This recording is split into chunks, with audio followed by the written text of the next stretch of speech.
Hello, welcome to this info session.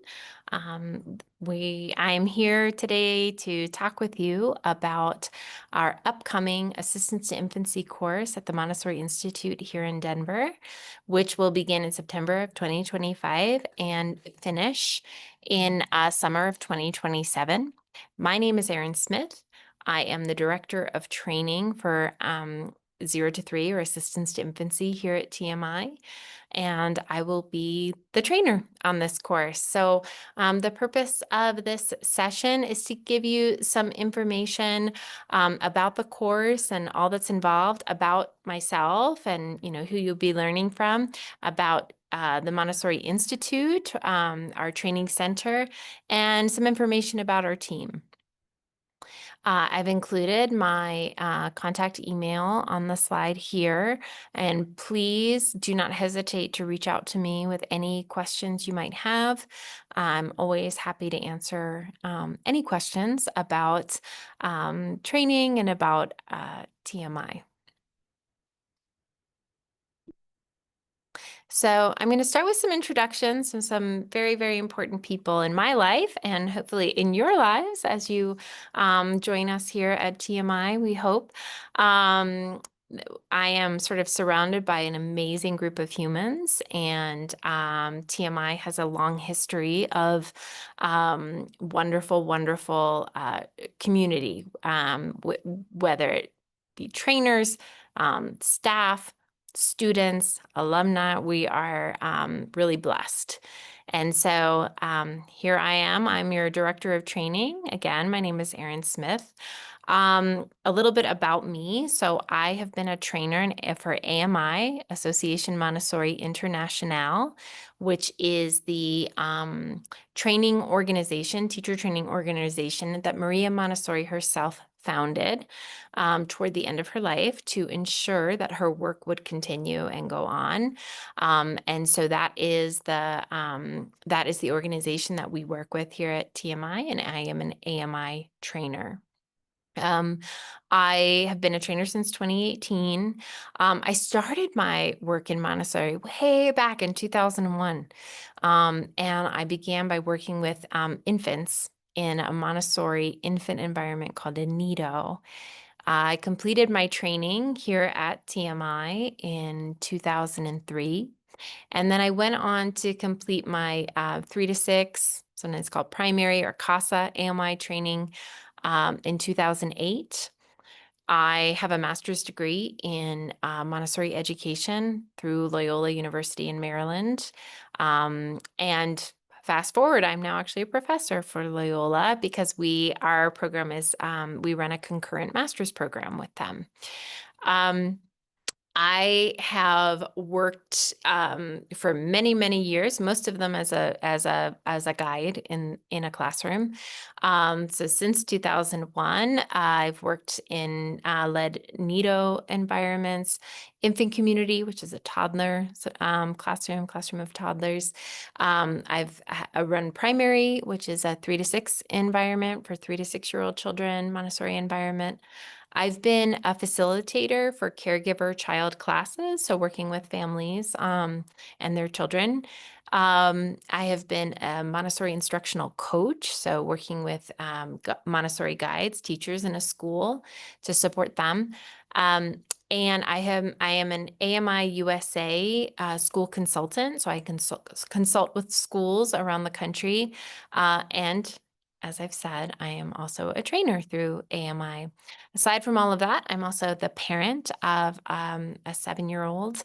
And so he has had the benefit of, I don't know if he'd say it was a benefit, but of a Montessori life from prenatal times, from the earliest days.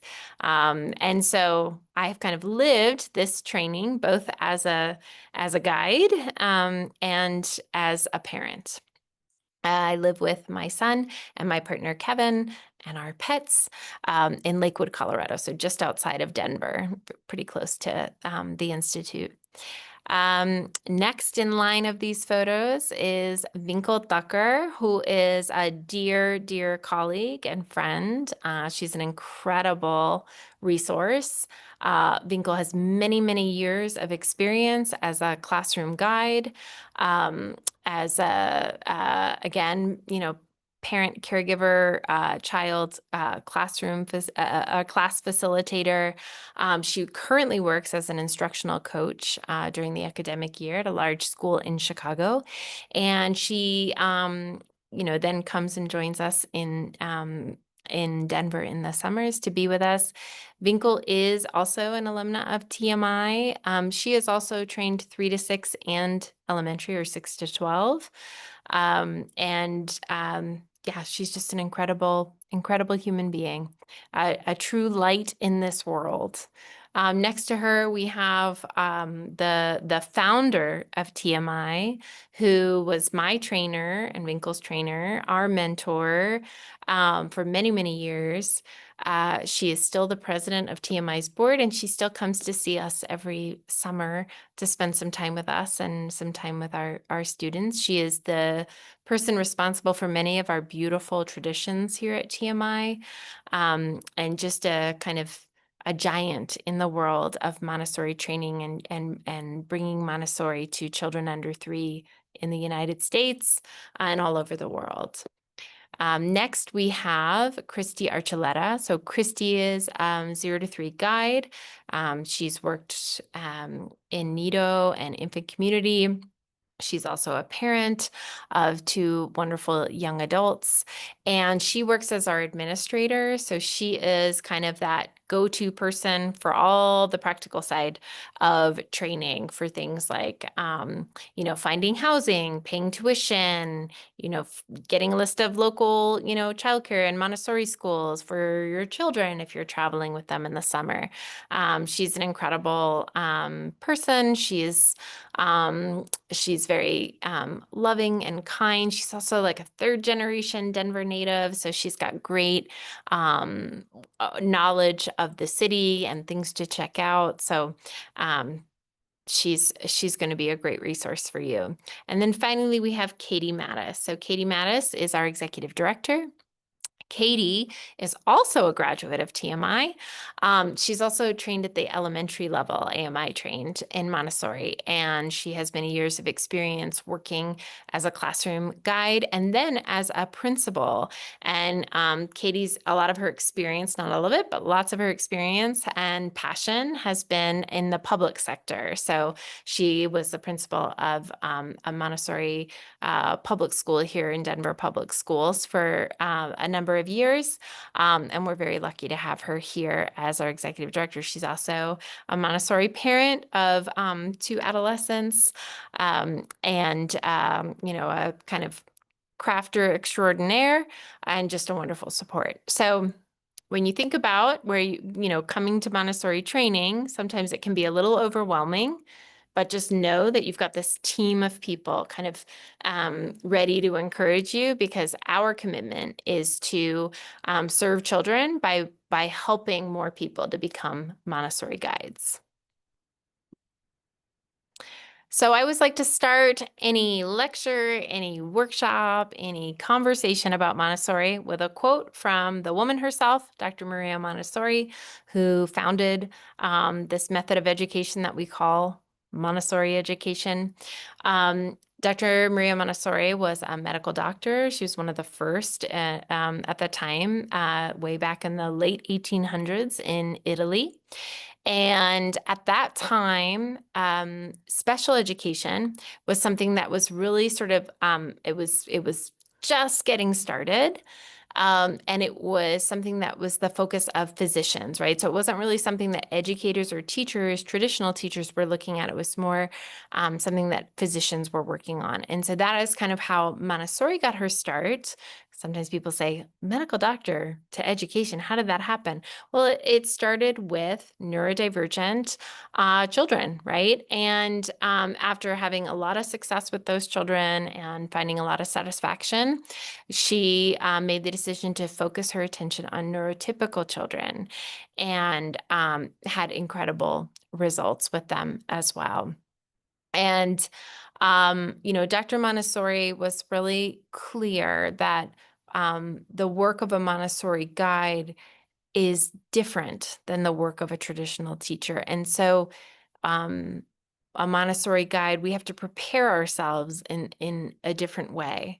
And she said, the first step an intending Montessori teacher must take is to prepare herself. For one thing, she must keep her imagination alive. For while in the traditional schools, the teacher sees the immediate behavior of her pupils, knowing that she must look after them and what she has to teach. The Montessori teacher is constantly looking for a child who is not yet there. Now, to be clear, this is not saying that we don't accept the children as they come to us. We accept them 100% for who they are. This quote to me is about the reality that we work really, really hard to understand, appreciate, and never lose sight of the incredible potential that each child that we interact with has, right? And recognizing that potential is more powerful than we are, is more powerful than anything that we could teach, and that we're really kind of serving that potential, right? And we're helping these young children to become the person that they are meant to be. And we are serving that potential. And I think, often I'll get asked by people like, what is Montessori education really about? Like, what is it? How is it different from regular school? Like, what do you actually do, especially with children under 3? So I'll say it's about like being independent or like not using screens and just kind of like working with their hands. And I always say what Montessori said, which is, oh, actually, Montessori education is education for peace. Our goal is to create a more peaceful world, a more peaceful humanity, where people recognize their interdependence, where people, work in community with one another, where people, find joy in supporting one another, and where, a person, develops such a strong sense of self that they are able to navigate the world without harming anyone else, right? So it really is about education for peace. Dr. Montessori was nominated for the Nobel Peace Prize, I believe, 3 times. And so that's our ultimate goal. It's big picture stuff, right? The encouraging, children to work with their hands, the supporting children's natural desire for independence. That's all kind of stepping stones toward a more peaceful world, right? That's how we do it. But that's our goal, is world peace. Okay, so if you're watching this, then you are obviously considering Montessori training. So why TMI? Why should you consider coming and training here with us? So some interesting things about TMI. TMI was established in 1988. So it's a well-established training center. We are an AMI training center, so we offer an AMI Montessori diploma. As I said earlier, AMI, Association Montessori International, is the organization Maria Montessori herself founded in order to ensure that her work she really committed her life to, when she sort of figured out her method, well, she would say she discovered it. The children pointed it out to her.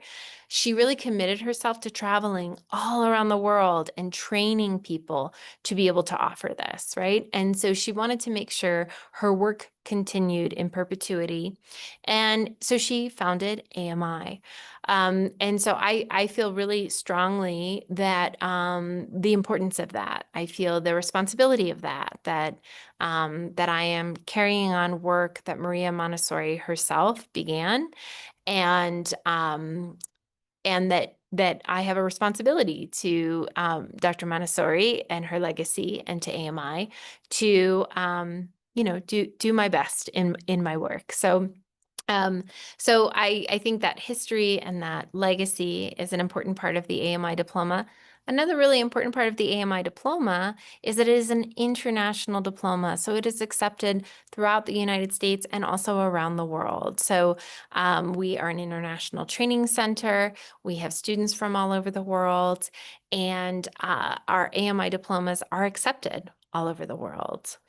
Another wonderful aspect of TMI is that we do offer student visas through CBIS. So that is something we've worked really hard to achieve. Again, we're an international training center. We really appreciate and value that kind of global community that has made up TMI over many years.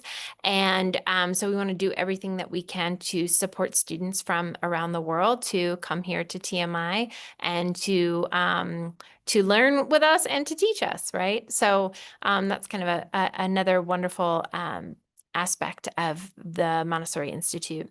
We're also MACT accredited. So this is something that matters a lot to people in the United States. MACT is an accrediting body that works specifically on accrediting Montessori teacher training programs.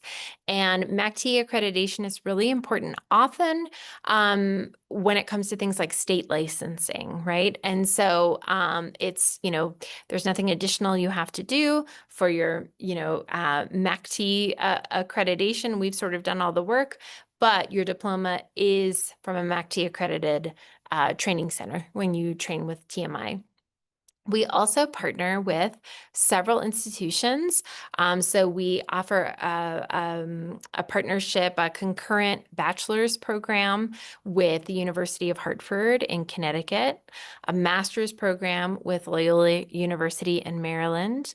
And then we also offer, have partnered with University of Colorado, Denver locally for some licensure options. So you can attain teacher licensure in the state of Colorado through our partnership with University of Colorado, Denver.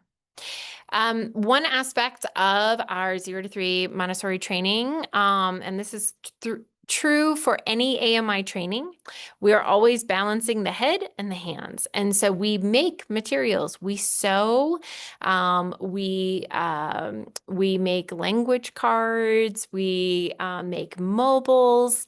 And for those of you watching this who say, not me, I do not have a crafty bone in my body, no worries. That's who I was when I started, when I came for training. We support you through it. And everything you do on the course at TMI, there is always a goal, a very practical goal, right? So for example, there are materials that you make as part of the course, as part of your learning. And as a result of making those materials, you will leave the training knowing how to sew by hand, knowing how to sew using machine, knowing how to embroider, knowing how to make mobiles for infants. So, knowing how to make practical life, which is our kind of all those daily tasks like watering plants or washing the dishes, how to create a set like that for, for toddlers, for young children. You will learn all of that here.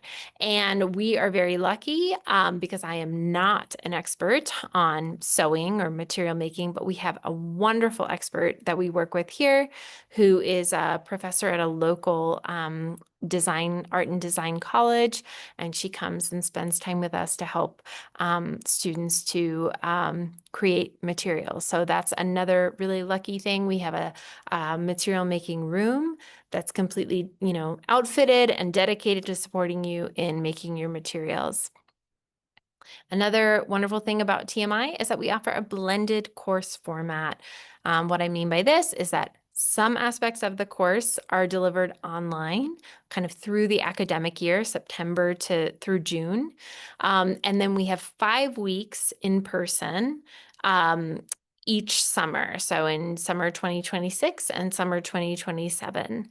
And, what this has done is it's allowed for people who maybe couldn't have come, for in the olden days, the way I did training, come for 9 weeks in a summer, right? That just won't work with their lives. And so now we're really able to, we've really designed the course in such a way that the things that, we really feel strongly need to happen in person are able to happen in person. And then things that are well suited to learn online, we're able to learn online. I am a neo-Luddite. I am not a tech person. I love blended learning. And what I love about it is that it creates a kind of spaciousness for our learners where they're able to take a little bit more time to process information, to create their assignments, submit things. It opens the door for more conversations. And what I have seen is a depth of understanding that I've been really, really impressed by. The other reality is that the blended format really supports people who are already working in classrooms. It's of course open to everyone, so you don't have to be working in a Montessori environment to take the blended course. But many of us find ourselves in an environment, maybe we're working as an assistant or even leading an environment. And the blended format kind of allows that balance of working. Many people are also parenting and going to school. So that's one of the beauties of the blended format. And then the TMI way. And so what is the TMI way, you ask?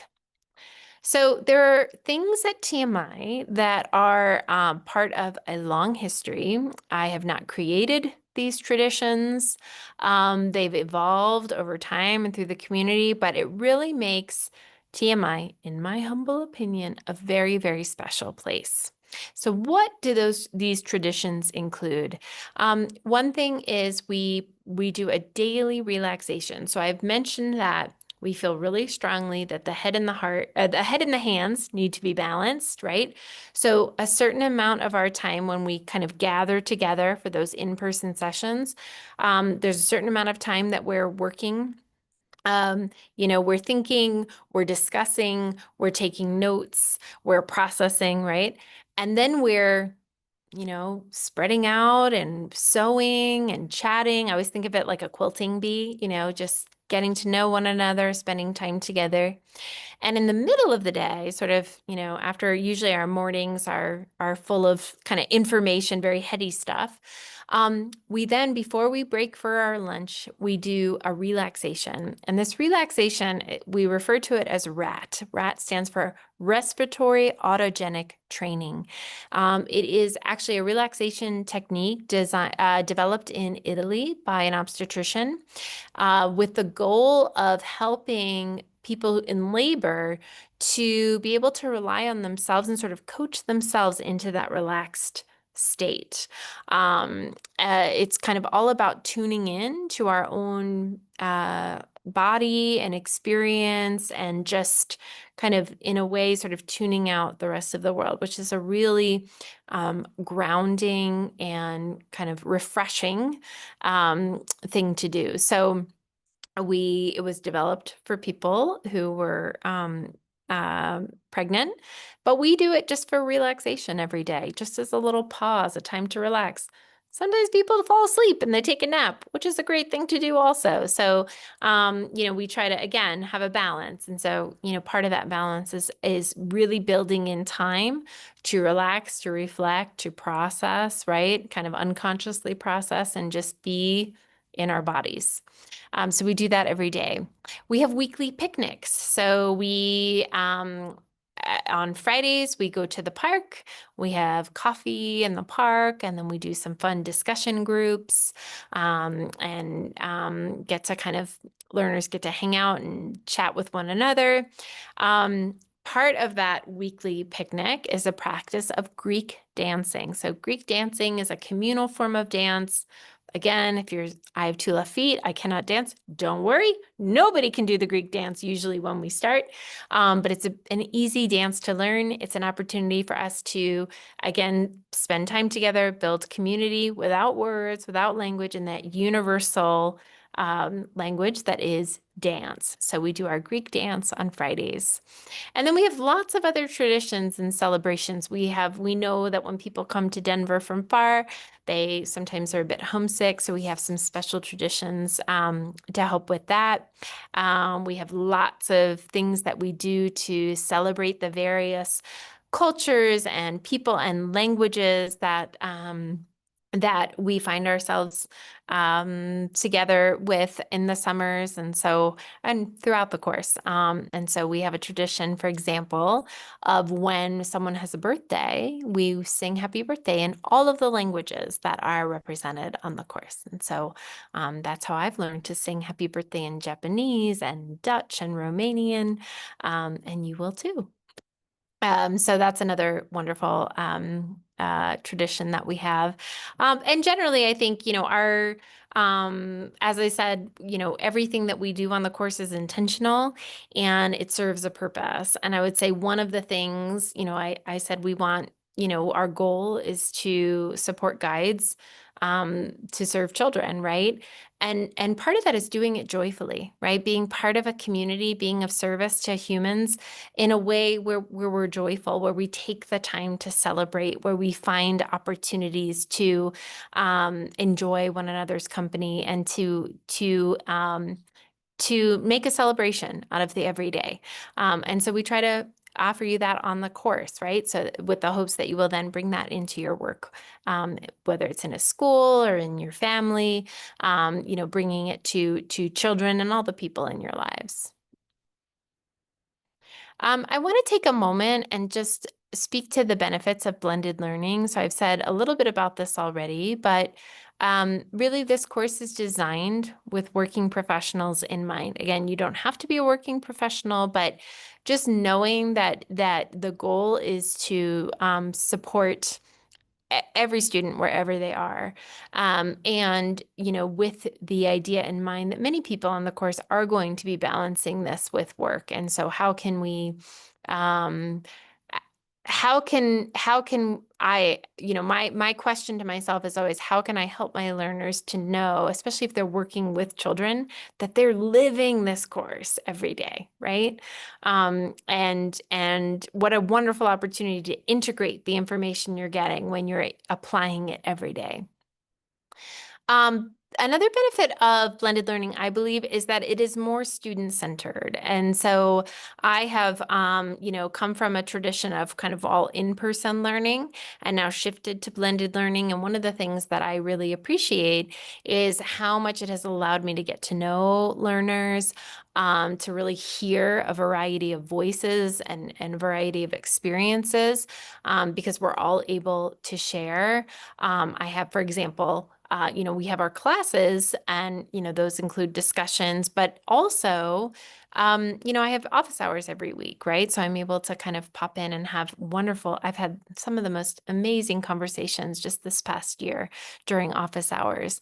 So we really are able to be very centered in a way that aligns so much with the principles of Montessori.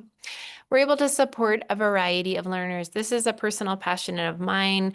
I'm neurodivergent. My child is neurodivergent. I've worked with many neurodivergent learners, many learners where English is their second language.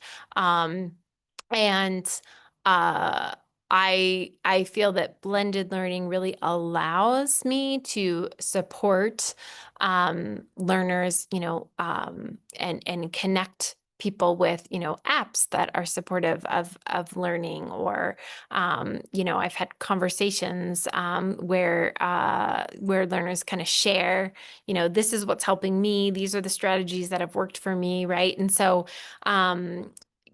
we have had the feedback from students saying, this is the first time in my education that I feel like I'm on a level playing field with everyone else, and that I take great pride in that, and always strive to make that true for all learners. Um, Again, the way the course is designed, it really kind of creates a spaciousness in my mind for learning, for processing, for, coming to understand. We can kind of return to topics and sort of build. I always think of Montessori as it's like you're building the onion, you're building all those layers. And the blended learning kind of allows that, right? Because we're able to come together on a weekly basis over several months instead of, just for a few short weeks. And then expands opportunities for connection. So this is the big question mark, I will say, as kind of a trainer who did it the old way. Like, are people going to be able to connect and create the kind of friendships and partnerships and community that we were able to do in person? I can tell you, back from my training in 2002, 2003, I have a dear friend who lives in Pakistan, a dear friend who lives in Nepal. Um, we are still friends, right? Many, many years later. And so wanting that, knowing how important that is, I was myself skeptical of, can that happen on a blended course in the same way? And, my current batch of learners, man, they are on that WhatsApp group that they've created. They're constantly in communication, constantly connecting, right? So instead of being really, really connected for a few short weeks, they're connected throughout the years. They're supporting each other. They're helping each other. So I think that has been a really beautiful thing to observe. And then another benefit, again, looking at like everything on this course serves a practical purpose for our learners and that they can take into their work with children.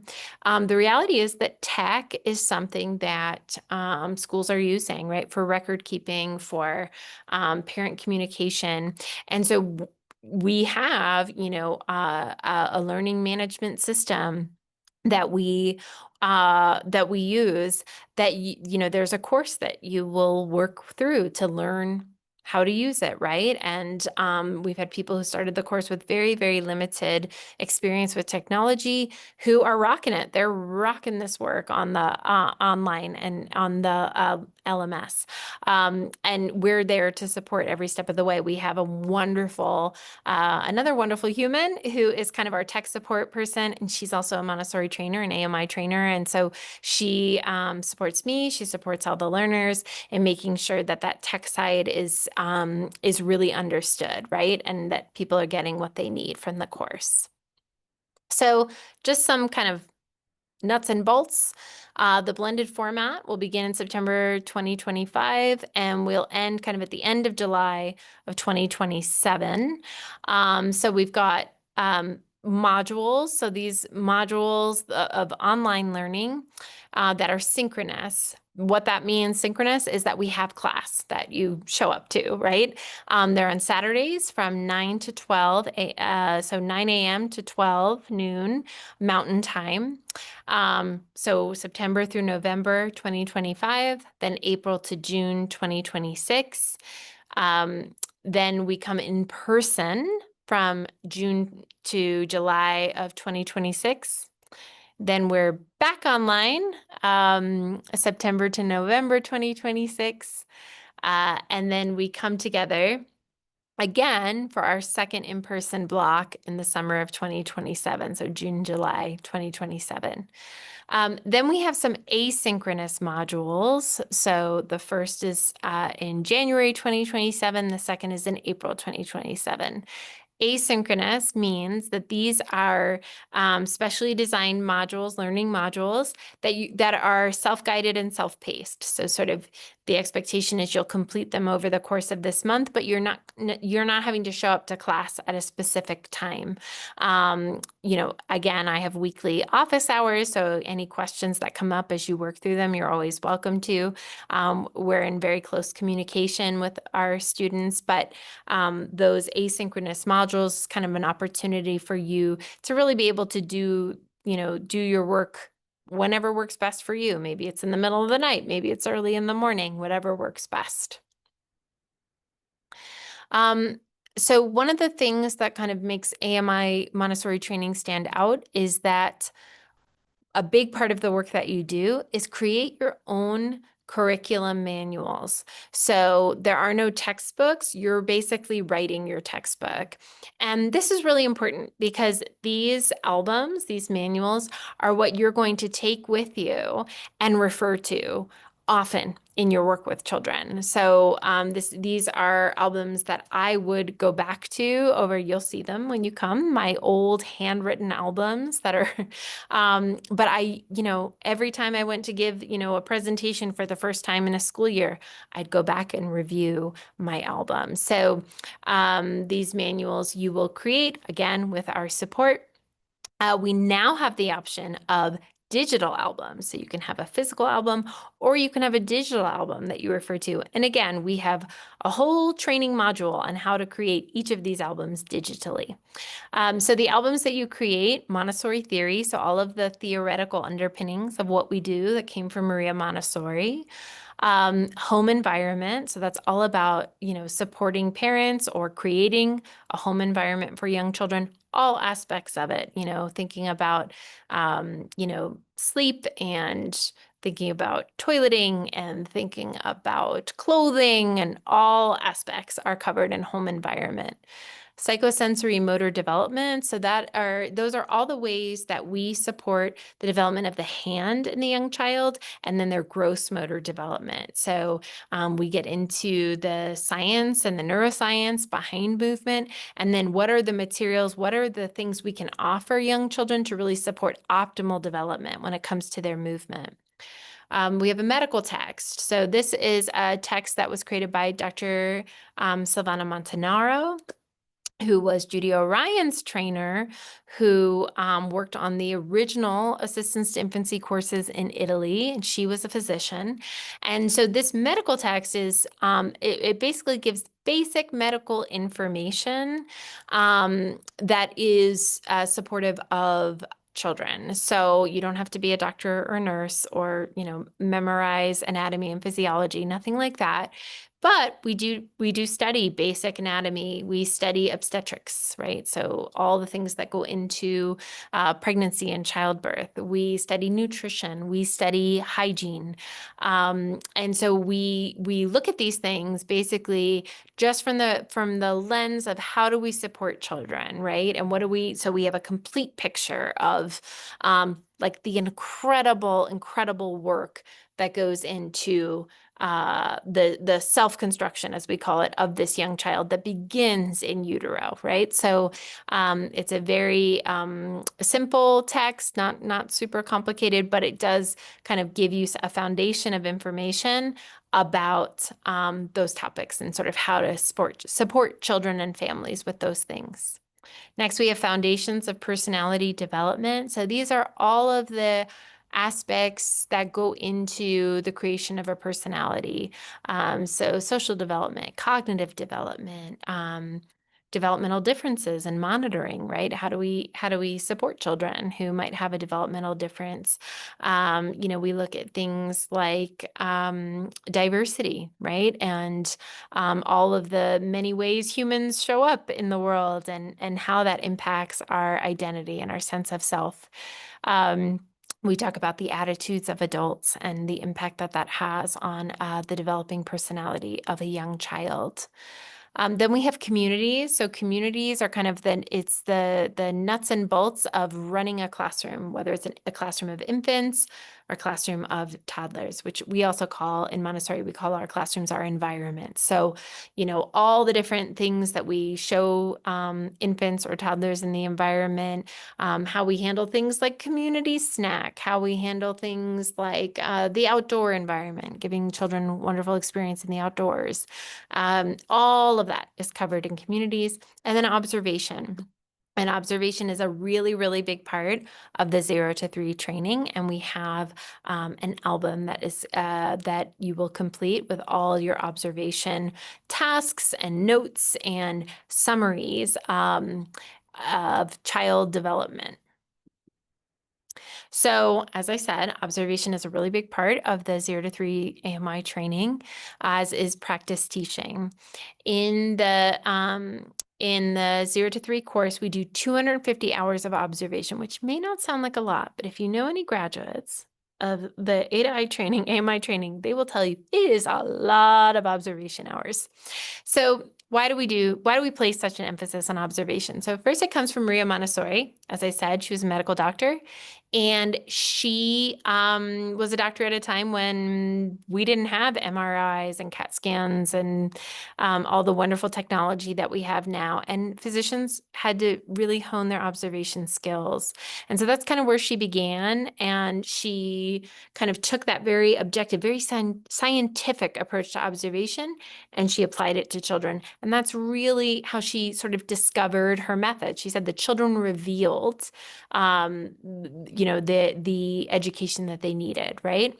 And so we approach observation kind of from a couple of ways. One is that when we go and we observe children, all the things we're learning about, like the neuroscience of movement, then you get to see it actually happening in real time, right? So there's that connection from the sort of, okay, this is sort of in my head, neural pathways and, myelination and, to, oh my gosh, that baby just rolled over for the first time. Oh, wow, how did that happen, right? And so kind of making those connections.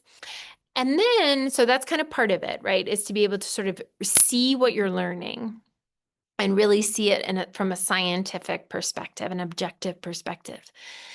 And then the other kind of half of it is to develop these skills, because this is what you're going to use in your work with children. How do you know in an environment full of materials with, you've got 10 children, what do you show each child in each moment? How do you know what to do? How do you know how to create the daily routine? How do you learn it through observation? So you kind of have a general idea based on training, but the way that Montessori is effective, the way that it is really individualized education for each child, is because of each teacher, each guide taking that time to observe and making decisions about, how they're going to approach each child based on those observations. So we put a lot of emphasis on it because that is an incredibly important, essential skill to learn to be able to practice Montessori well.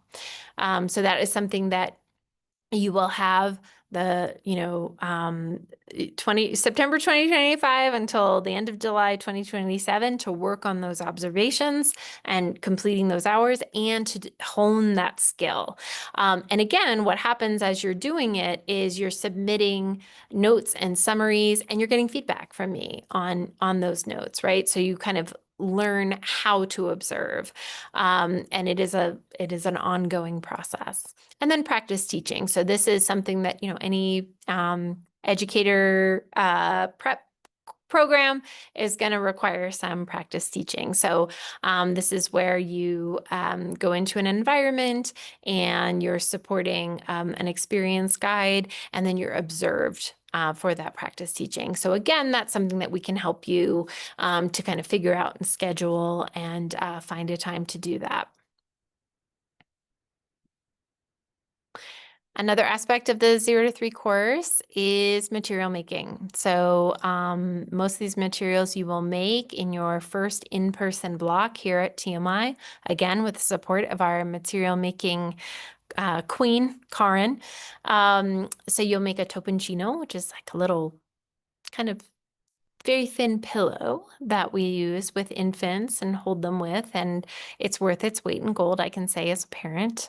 I used the toponcino and with my son, and it was wonderful. You'll make a mobile. You'll make a weaning set, which is like a little tablecloth, a little, tablecloth with a matching bib and napkin and case. And this is something that you create. It's again, one of those celebratory things about when you first introduce food to an infant, that there's this beautiful table setting, right? So you really kind of make that first meal an occasion. You'll make a couple of timelines. One is behind me. This is our psychosensory or psychomotor timeline. You'll also make a prenatal timeline. So these are sort of visual representations of the development prenatally and then of development of the hand and gross motor development in the first 3 years of life. You'll make a gluing box, which is a little gluing activity that we do with toddlers. You'll create 3 sets of language materials to support the development of spoken language, 2 practical life materials. So this is, things like flower arranging or um, leaf dusting, but designed in a way that helps a very young child to do it successfully and independently. A stereognostic bag, which is a material that kind of helps develop our part of our sense of touch, and then some infant toys that you'll learn about on the course. And several of these, that as it says on the slide, we have kits here at TMI that we can provide you with the materials that you need to create these materials. So again, it's something that you are very much supported in by the staff here at TMI. Okay, so just to wrap up, I would say that I'd encourage you, if what you've seen on this info session seems interesting to you, if you feel ready to take the plunge into AMI Montessori training, we would love to welcome you here to TMI to join us on a very special course and in a very special place. Again, you can always reach out to me. My name is Erin Smith, and I'm happy to answer any questions you might have about training or Montessori or TMI, Denver, anything you have a question on. Okay. Thank you so much for watching this info session, and I look forward to hopefully meeting you in the future.